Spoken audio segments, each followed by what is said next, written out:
بنی اسرائیل میں ایک بہت ہی نیک اور صالح بزرگ تھے۔ ان کا ایک ہی بچہ تھا جو کہ ابھی نابالغ تھا۔ ان کے پاس ایک گائے کی بچیا تھی۔ ان بزرگ نے اپنی وفات کے قریب ان بچیا کو جنگل میں لے جا کر ایک جاری کے پاس یہ کہہ کر چھوڑ دیا کہ اللہ ذوالجلال اس بچیا کو میں تیری امانت میں دیتا ہوں کہ میرا بچہ بالغ ہو جائے۔ اس کے بعد ان بزرگ کی وفات ہو گئی اور بچیا چند دنوں میں بڑی ہو کر درمیانی عمر کی ہو گئی اور بچہ جوان ہو کر اپنی ماں کا بہت ہی فرما بردار اور انتہائی نیکوکار انسان بنا۔ اس نے اپنی رات کو 3 حصوں میں تقسیم کر رکھا تھا۔ ایک حصے میں وہ سوتا تھا، ایک حصے میں وہ اللہ تعالیٰ کی عبادت کرتا تھا اور ایک حصے میں اپنی ماں کی خدمت کیا کرتا تھا۔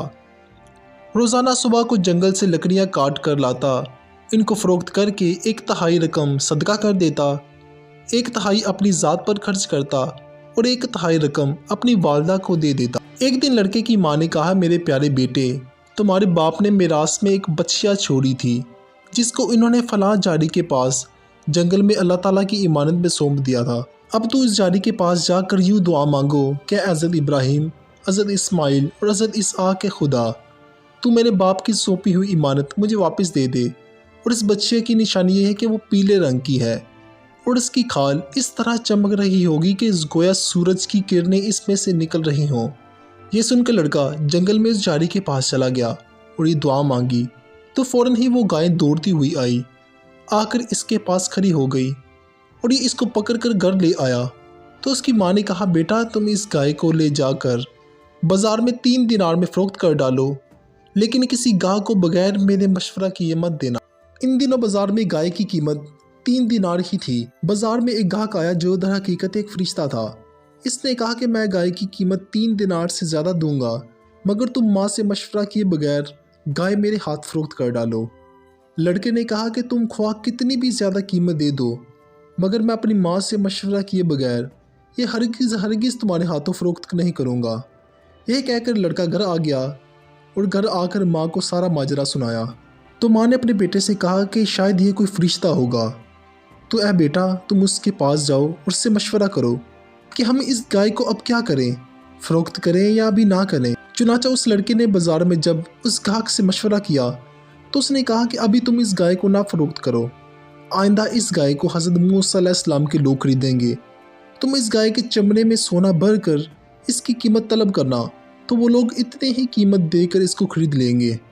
چنانچہ چند ہی دنوں کے بعد بنی اسرائیل کے ایک بہت مالدار آدمی کو جس کا نام عامل تھا، اس کے چچا کے 2 لڑکوں نے اس کو قتل کر دیا اور اس کی لاش کو ایک ویرانے میں ڈال دیا۔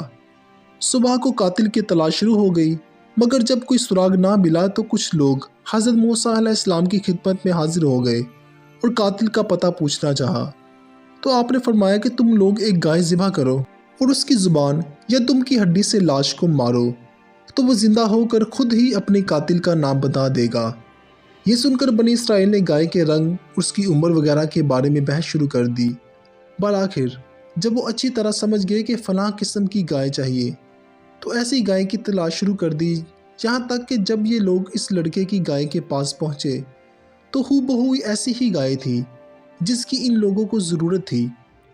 چنانچہ ان لوگوں نے گائے کو اس کے چمڑے میں سونا بھر کر اس کی قیمت دے کر خریدا اور ذبح کر کے ان کی زبان یا دم کی ہڈی سے مقتول کی لاش کو مارا تو وہ زندہ ہو کر بول اٹھا کہ میرے قاتل میرے چچا کے 2 لڑکے ہیں جنہوں نے میرے مال کے لالچ میں مجھ کو قتل کر دیا ہے۔ یہ بتا کر پھر وہ مر گیا۔ چنانچہ ان دنوں قاتلوں کو قصاص میں قتل کر دیا گیا اور وہ لڑکا جو اپنی ماں کا بہت فرما بردار تھا کثیر دولت سے مالا مال ہو گیا۔ اللہ تعالیٰ نے قرآن مجید میں اس واقعے کا ذکر کچھ اس طرح سے کیا ہے، اور جب موسیٰ نے اپنی قوم سے فرمایا، خدا تمہیں حکم دیتا ہے کہ ایک گائے ذبح کرو، بولے کہ آپ ہمیں مسخر بناتے ہیں۔ فرمایا کہ خدا کی پناہ ہے کہ میں جاہلوں میں سے ہوں۔ بولے اپنے رب سے دعا کیجیے کہ وہ ہمیں بتا دے کہ گائے کیسی ہونی چاہیے۔ کہا کہ وہ فرماتا ہے نہ وہ بوڑھی ہو نہ اوسر بلکہ ان دونوں کے بیچ میں ہو، کرو جو تمہیں حکم دیا جاتا ہے۔ بولے اپنے رب سے دعا کیجیے کہ ہمیں بتا دے کہ اس کا کلر کس طرح کا ہو، اس کا رنگ کیسا ہو۔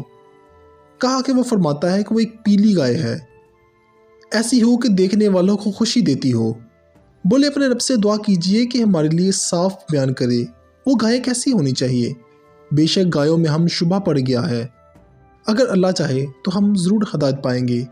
کہا کہ وہ فرماتا ہے کہ وہ ایک گائے ہے جس سے خدمت نہیں دی جاتی زمین کے معاملے میں اور نہ ہی کھیتی باڑی کے معاملے میں، اس میں کوئی عیب نہیں ہونا چاہیے، اس میں کوئی بھی داغ نہیں ہونا چاہیے۔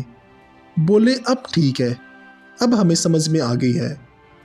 تو اسے ذبح کیا اور ذبح کرتے معلوم نہ ہوتے تھے، اور جب تم نے ایک خون کیا تو ایک دوسرے پر اس کی تہمت ڈالنے لگے اور اللہ کو ظاہر کرنا جو تم چھپاتے تھے۔ تو ہم نے فرمایا اس مقتول کو اس گائے کا ایک ٹکڑا مارو، اللہ یوں ہی مردے کو جلائے گا اور تمہیں اپنی نشانی دکھاتا ہے کہ کہیں تمہیں عقل آ جائے۔ اس واقعے میں ایک اہم سبق ہے جو کہ ہمارے لیے بہت ضروری ہے، وہ یہ ہے کہ جب بنی اسرائیل کو حکم دیا گیا کہ ایک گائے پکڑو، اس کو ذبح کر کے اس کا گوشت کا ٹکڑا میت کو مارو، وہ اٹھ کر خود ہی بتا دے گا کہ اس کا قاتل کون ہے۔ یہ بات سن کر وہ سوالات پہ سوالات کرتے رہے۔ اللہ تعالیٰ ان کے سوالات کی وجہ سے ان پر مشکلات ڈالتا رہا۔ وہ سوالات کچھ اس طرح سے تھے کہ گائے کس طرح کی ہونی چاہیے، اس کی عمر کتنی ہونی چاہیے، اس کا کلر، اس کا رنگ کس طرح سا ہونا چاہیے۔ یہ سارے سوالات فضول تھے۔ جیسے وہ سوالات کرتے گئے ویسے ہی اللہ تعالیٰ ان پہ مشکلات ڈالتے گئے۔ ان کو وہ گائے تو ملی مگر اس کے بدلے میں ان کو بہت زیادہ معاوضہ دینا پڑا۔ ایک روایت میں آتا ہے کہ جب حضرت موسیٰ علیہ السلام نے ان کو حکم دیا تھا کہ گائے کو ذبح کرو، اگر اسی وقت وہ کسی بھی گائے کو ذبح کر دیتے تو اللہ تعالیٰ میت کو زندہ کر دیتا، مگر ان پر ان کی مشکلات ان کی بے وقوفی کی وجہ سے آئیں۔ اور اس سے یہ صاف واضح ہوتا ہے کہ جو انسان بغیر کسی مطلب کے سوالات کرتا ہے وہ بے وقوف کہلاتا ہے، اور اللہ تعالیٰ ایسے لوگوں کو قطعی پسند نہیں کرتا۔ تو بھائی مجھے امید ہے کہ آج کی ویڈیو سے آپ کو کچھ نیا جاننے کو ملا ہوگا اور یہ ویڈیو آپ کو پسند آیا ہوگا۔ اگر یہ ویڈیو اچھی لگی ہو تو چینل کو سبسکرائب اور ویڈیو کو لائک کرنا مت بھولیں۔ Thanks for watching this video. اللہ حافظ۔